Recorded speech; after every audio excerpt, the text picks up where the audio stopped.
From the headquarters of Telesur English in Quito, Ecuador, this is From the South, and I'm Jose Daniel Lopez.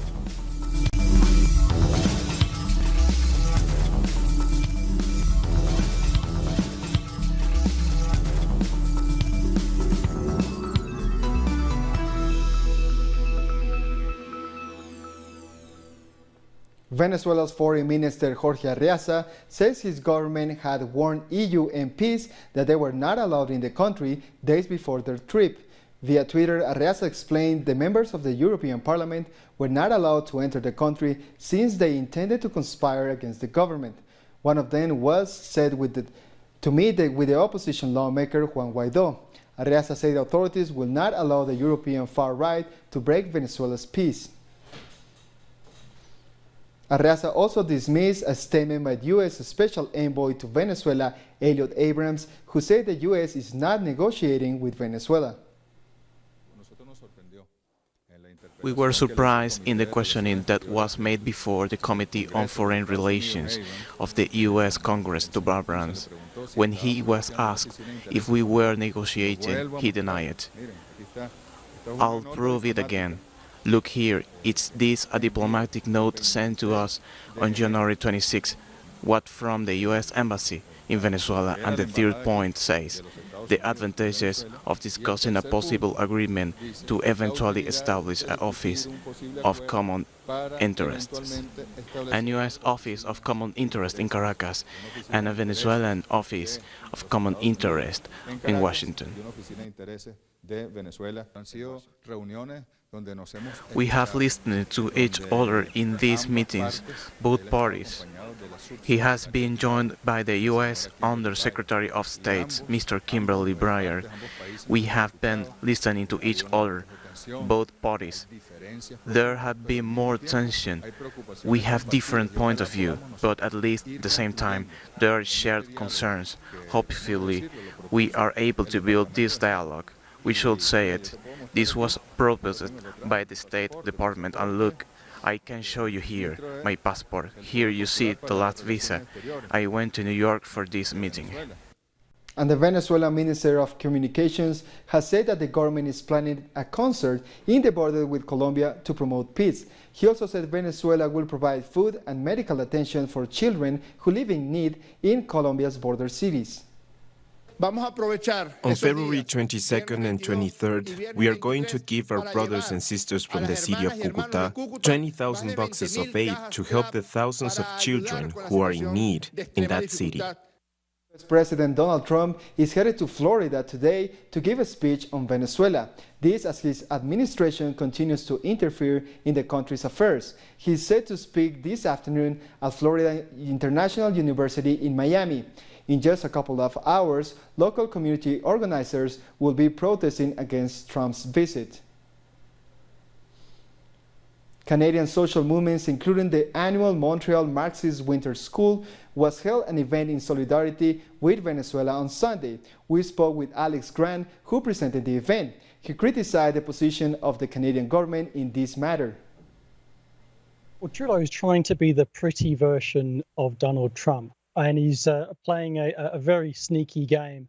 But the reality is that Canada is trying to, I guess, put lipstick on a pig, that this is a terrible anti-democratic coup, and they're trying to give justification to it. There's incredible propaganda in the media that there's just endless terrible stories about Venezuela, but at the same time, people don't support Donald Trump.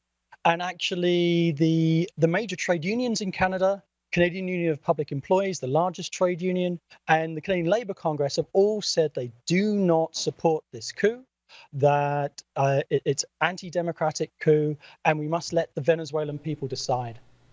A group of bikers drove across Caracas to show their support for President Maduro and to reject the coup attempt promoted by the U.S.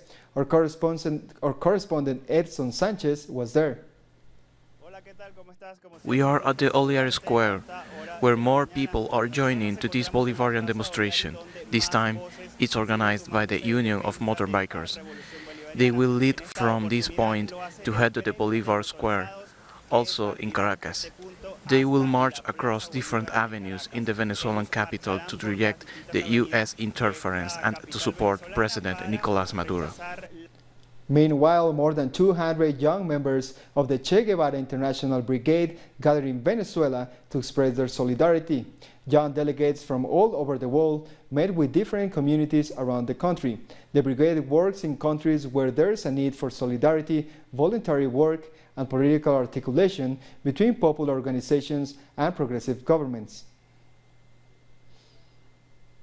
And earlier in Argentina, hundreds of students also gathered to support the Venezuelan government. They rallied outside the Faculty of Law in Buenos Aires.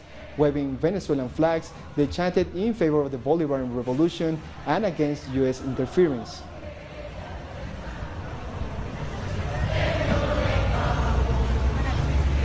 Colombian President Iván Duque has continued taking a hostile stance against the Venezuelan government. His ambiguous remarks, especially regarding the entrance of U.S. troops into the country, could endanger the life of millions and divert attention from domestic issues. Our correspondent Manuel Jiménez from Bogotá brings us more details. Y eso lo han dicho los analistas en Colombia. Colombian political analysts and historians are trying to draw attention to the fact that over 80 million people living in Colombia and Venezuela could be affected by an armed conflict in the region. They point out that President Iván Duque cannot remain ambiguous in his approach to the situation when millions of lives are at stake. Meanwhile, the Colombian president continues with his hostile diplomacy towards the Venezuelan government and ignoring the ongoing murders of social leaders across Colombia. Just over the weekend, 2 social leaders were killed. Mining leader Jaime Jiménez and social leader Querubín Zapata were both murdered in the northern state of Antioquia. Zapata was promoting gender diversity in the region and was reporting to authorities about small-scale drug trafficking. We thank Manuel for that report. The Cuban foreign minister has met with 108 ambassadors and heads of diplomatic missions to gather support against military action in Venezuela. On his Twitter account, Rodriguez said, "We call on all governments, parliaments, political forces, popular, social, indigenous, national and international organizations and NGOs to publicly express a stance against the use of U.S. military force in South America." And Cuban diplomatic personnel and volunteer workers abroad have voted in a referendum to approve several amendments to the Constitution last weekend. The Special Electoral Commission of Foreign Affairs say that this electoral process was successfully completed in more than 100 countries. Most of the polling stations were located in Asia, Africa, the Middle East, Europe, and some parts of America. Cubans on the island are set to vote on Sunday 24. The constitutional reform approved by the National Assembly has been debated for 3 months in communities and workshops. In this report, we learn more about the process that Cubans started last August. In this research center for livestock improvement, the island's constitutional reform is being debated. This is very important because we're making out the path we must go take. And in this particular case, we're looking forward to contributing to our country's development. Scientists leave the laboratories for a few minutes to join the debate with their colleagues. Several topics are being discussed. One of them is same-sex marriage. God created man and woman so they can procreate. And I think that was no mistake. That's why I think that it would be a big mistake to approve same-sex marriage. We won't be able to go back. For others, same-sex marriage follows the humanist goal of the Cuban Revolution. I don't think that we should do what the rest of the world does. This is about a constitution, and we are going to be able to hear what every citizen has to say, as each citizen will have the opportunity to vote for the constitution. We are defending a human right. It's not only from a historic or religious point of view, about giving citizens the opportunity to understand other citizens.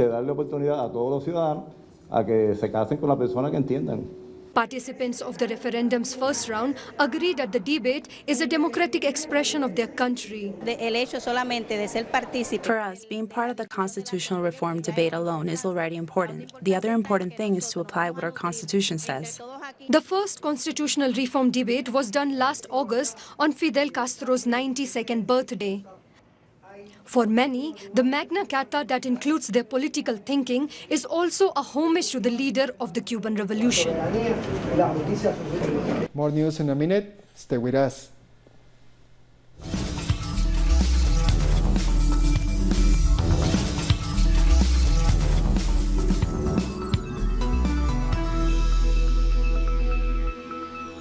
Welcome back. Another social leader has been murdered in Colombia. 27-year-old Querubín Zapata Avilés was shot in Caucasia on Saturday. He was the president of the Youth Municipal Platform and also worked in an educational institution. So far, many social leaders have been killed in the Bajo Cauca region. Fires continue to sweep Chile's forests, with more than 53,000 hectares now burned. Authorities also report that at least 3 people have died, nearly 80 have been evacuated, and more than 50 homes were destroyed in the central and southern parts of the country. Lawmakers have rejected the accusations by the government after an Interior Ministry official blamed the Mapuche community for some of the fires, as a senator dismissed the accusation as, quote, unnecessary and lacking evidence. Not even a month passed since the deadly dam disaster in Brazil, but authorities evacuated more than 200 residents over the weekend near another dam owned by Vale S.A. The company said people were taken to community centers and hotels over fears the dam will crack. And this comes a week after 2 communities were evacuated from their homes near another dam. Last month's mudslide in the municipality of Brumadinho left 170 dead, and about 140 are still missing. Brazilian President Jair Bolsonaro has frozen funds that were to be given to social movements for housing. Our correspondent in Sao Paulo, Brian Meir, has the story. 7 million Brazilian families currently live in substandard housing, often in dangerous conditions. For years, the Workers' Party governments provided subsidized financing and technical support for social movements to manage their own housing construction. In one of these projects on the outskirts of São Paulo, Adriana Santos tells of the time President Lula visited the building site and ordered the architects to make an adaptation. Lula laughed and said, "Why aren't there balconies? Since 70% of the owners are women, there have to be balconies so that when the husband comes home drunk, their wives can make them sleep outside." That's Lula for you. He says those kind of things, and it was wonderful. Now the biggest and last social housing project that was authorized in the final days of Dilma Rousseff's term is nearing completion. Social movement activists from Brasilândia favela in São Paulo volunteered their labor 1 day a week for 3 years. And once they move into the 54 square meter units, they will pay around $30 a month for 10 years to gain ownership. But now the Bolsonaro government has frozen all future funding for housing movements and is trying to pass legislation to classify them as terrorist groups. Donizete Fernandes is the São Paulo director of the National Popular Housing Union. Civil society has to organize to gain its rights. And if we push for our rights and we have a president and his managers who call us terrorists, we'll be terrorists then. What's the problem? In the Brazilian constitution, we can do our things and pay our penalties. But as long as there's still one homeless person, we're going to fight. Whether it's occupying land or fighting for projects like this one. But they can't really call us terrorists. The terrorists are the ones allowing people to die of hunger. The terrorists are the ones selling off Brazil. Brian Meir, Telesur, São Paulo. Some violent protests against Haiti's President Jovenel Moïse continue in capital Port-au-Prince. A group of protesters called on the Russian and Chinese governments to help resolve the growing crisis in the country. Demonstrators also burned an American flag to protest the Haitian government's ties with the Trump administration. More than a week of protests have left at least 9 dead and dozens injured.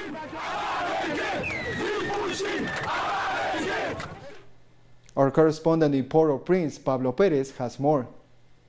Bueno, pues es aquí en Puerto Príncipe, la capital. New week begins here in Port-au-Prince, the capital of Haiti, after days of popular protests in different parts of the city calling on the president, Jovenel Moïse, to resign.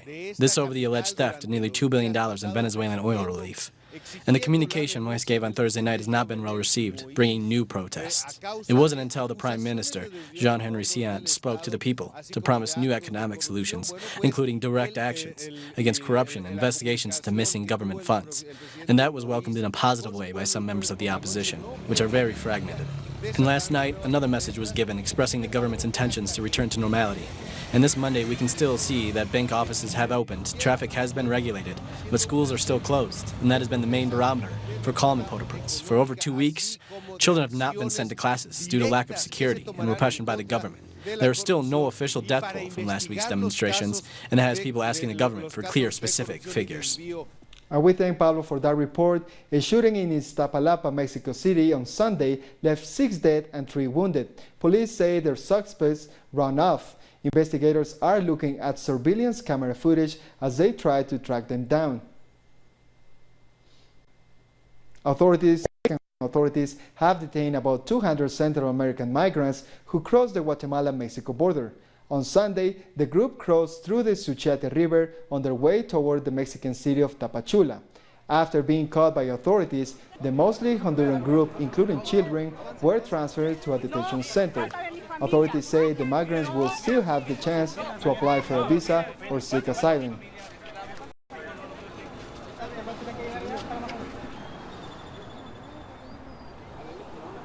Paraguay is also celebrating the International Year of Indigenous Languages. The country has a population of 120,000 indigenous people. Our correspondent Osvaldo Sayas has more details. Paraguay's government joined a UN resolution in 2018 where they declared this year as the International Year of Indigenous Languages. There are 18 ethnic groups in Paraguay divided in 5 linguistic families, among them the Guarani language. Paraguay is a bilingual country, recognized in the Constitution. Most of people in the country speak and write in both languages. Education institutions teach Guarani as well. However, 8 of out 10 indigenous people live in a situation of extreme poverty. There are about 120,000 indigenous people in Paraguay, according to the General Direction of Statistics. The government has entrusted the Linguistics Secretary to develop cultural activities to highlight this cultural asset throughout 2019. In central Guatemala, communities around the Uspantán municipality say they have uncovered a misappropriation of more than $300,000, a large sum paid to repair and maintain one of their main roads. But the work was never done. More details in this report. This is one of the roads that was abandoned near the municipality of Uspantán after the budget for its maintenance had been embezzled. The company says 70% of the road work has been done, but as you can see, there is nothing here. They also say that only 20% of the budget were used for it. We don't know about that, but what we do know is that the work the company claims they did was never done. According to a contract signed by the mayor of Uspantán, Pedro Maldonado, the maintenance of the rural road through Chamac village to La Gloria village was scheduled to be finished by April 2018. Both the mayor and the legal representative of the international company, Central American, Mexican and Caribbean constructor, signed the contract. The total cost of the road work was a little bit over $300,000. Locals condemn that the embezzlement of hundreds of thousands forced the community to make compromises and maintain the road themselves over the years. When the landslide came, it was the community who paid for the debris to be removed. Exactly from here, where we stand now. After that, the machinery rammed it only a little bit. Locals say that the mayor hired people to fill some of the potholes after they protested and cross-checked the accounts with the municipal accountant. The agreement says that the crossroads have already been built. We haven't seen any of that. Just now they are building some, but this road is still bad. Locals pointed out that the roads haven't been maintained in the neighboring community either, and the people there feel abandoned. Time for a second break. We'll be right back.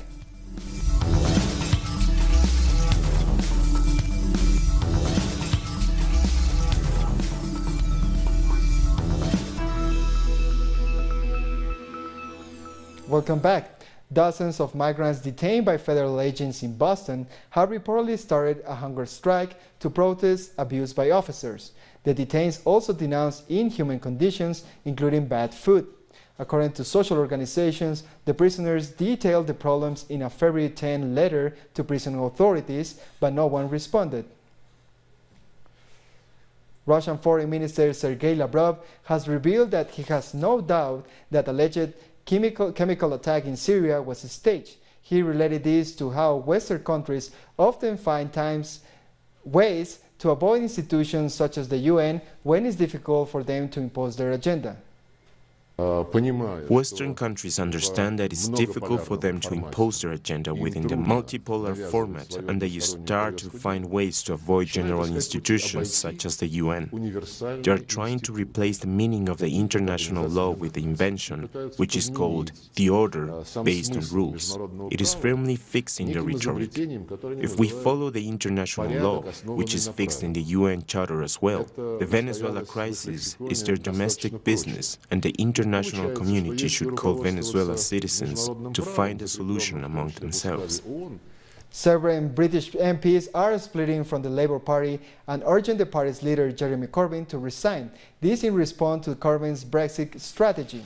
After the announcement, the Labour leader tweeted, quote, "I'm disappointed that these MPs have felt unable to continue to work together for Labour policies that inspired millions at last election and saw us increase our vote by the largest share since 1945. Years ago, At least 15 people have been killed after twin explosions hit the Syrian city of Idlib.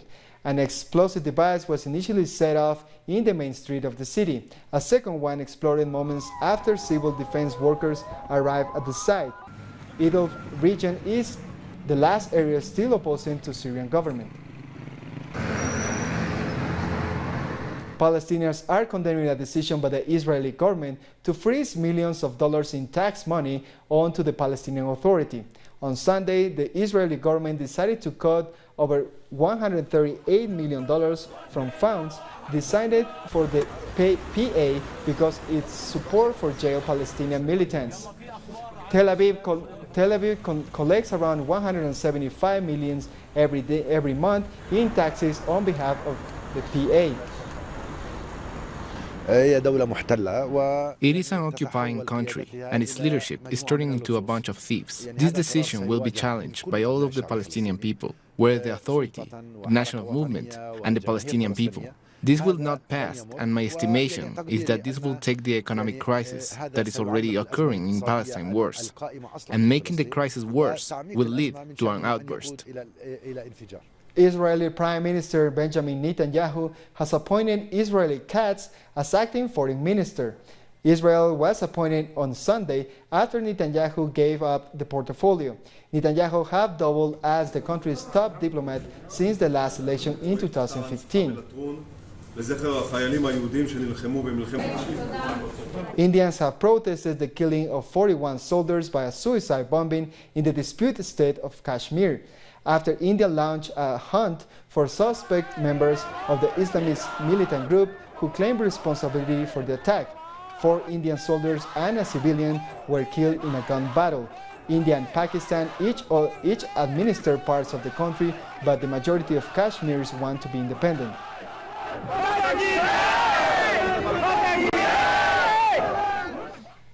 Students in the South African city of Durban have marched to the mayor's office demanding justice for a student who was killed during protests 2 weeks ago. The 20-year-old student was shot and wounded by private security guards during a protest at the Durban University of Technology.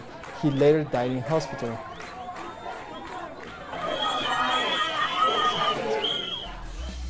We come to the end of this news brief, but stay tuned, as up next we bring you live coverage and analysis of the US President's remarks on Venezuela. And you can find this and many other stories on our website at telesurenglish.net. Don't forget to join us on social media, Facebook, Twitter, and Instagram. For Telesur English, I'm Jose Daniel Lopez. Thank you for watching.